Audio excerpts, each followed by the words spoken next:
सम्मानित साथियों, मैं डॉक्टर शैलेंद्र सरस आप सभी का स्वागत करता हूं सरस नेचुरोपैथी आरोग्यशाला में।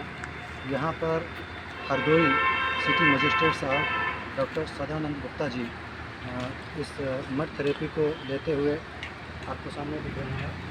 यहाँ सबसे पहले तो इनको स्नेह मार्जन दिया गया है। स्नेह मार्जन का मतलब होता है तेल, स्नेह तेल को कहते हैं। तो तेल मार्जन करने के पश्चात यहाँ मड थेरेपी इनको दी गई है। इसका मुख्य कारण रहता है कि विजातीय तत्वों को बाहर निकालना।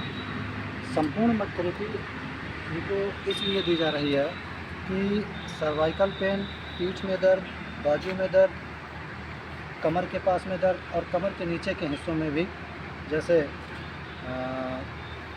घुटना, पिंडलिया आदि, इनमें भी दर्द है। तो इसके लिए मड थेरेपी दी जा रही है।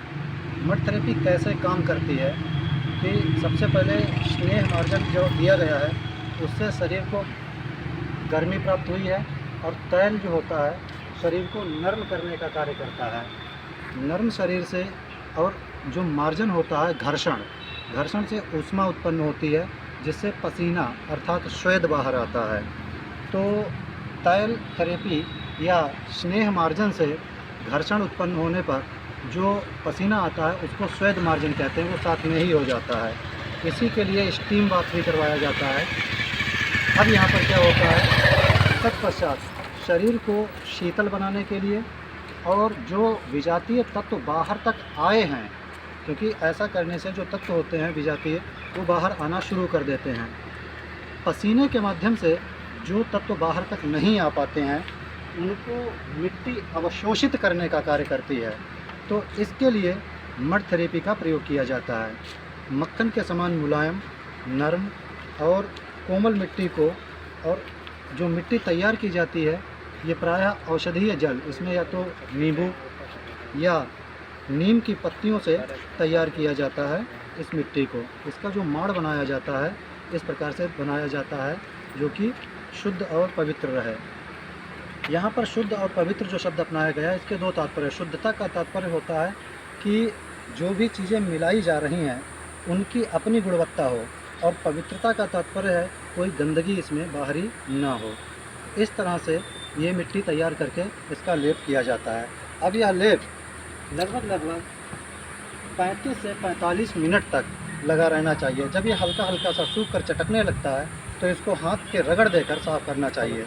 उसको कहते हैं ये मड थेरेपी के बाद में जब आप रगड़ कर इसको निकालेंगे तो उसको बालू घर्षण या मिट्टी घर्षण के नाम से जाना जाता है।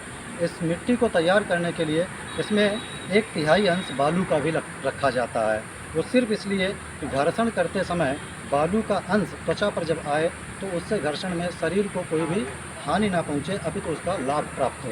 तो इस तरह से घर्षण से त्वचा एकदम चमकीली हो जाती है और त्वचा पर विजातीय तत्व जो होते हैं वो सबके सब छूटकर मिट्टी में चले जाते हैं। इस मिट्टी को फिर हटा दिया जाता है और फेंक दिया जाता है, या फिर 40 दिनों तक सुखाकर तैयार किया जाता है दोबारा से। तो इस तरह नेचुरोपैथी चिकित्सा के अंतर्गत बिना किसी औषधि को खिलाए विजातीय तत्वों को शरीर के बाहर निकालने का कार्य किया जाता है, न कि शरीर के अंदर उसको दबाना या ख़त्म करना। नेचुरोपैथ जो पद्धति है यह कार्य करती है एक रोग और एक उपचार के सूत्र पर। शरीर के अंदर सिर्फ एक ही रोग है और उसका एक ही उपचार होता है। सिर्फ एक रोग होता है शरीर के अंदर वह तत्व पहुंचना जो शरीर को हानि पहुंचाते हैं, और उनको निकालने का कार्य सिर्फ षटकर्म होता है। और षटकर्म में सबसे पहले स्नेह, स्वेद के बाद में आपका यही मड स्नान, वमन और बस्ती आदि, इनका प्रयोग किया जाता है। परंतु जैसे जैसे रोग की अवस्था होती है उसी के अनुसार उतनी चीज़ों को देना आवश्यक रहता है। तो हमारा ये वीडियो आपको कैसा लगा कमेंट करके ज़रूर बताइएगा। वीडियो को लाइक और शेयर करिएगा। तो मिलते हैं एक नए वीडियो में नई ऊर्जा और नई जानकारी के साथ। तब तक के लिए बहुत बहुत धन्यवाद।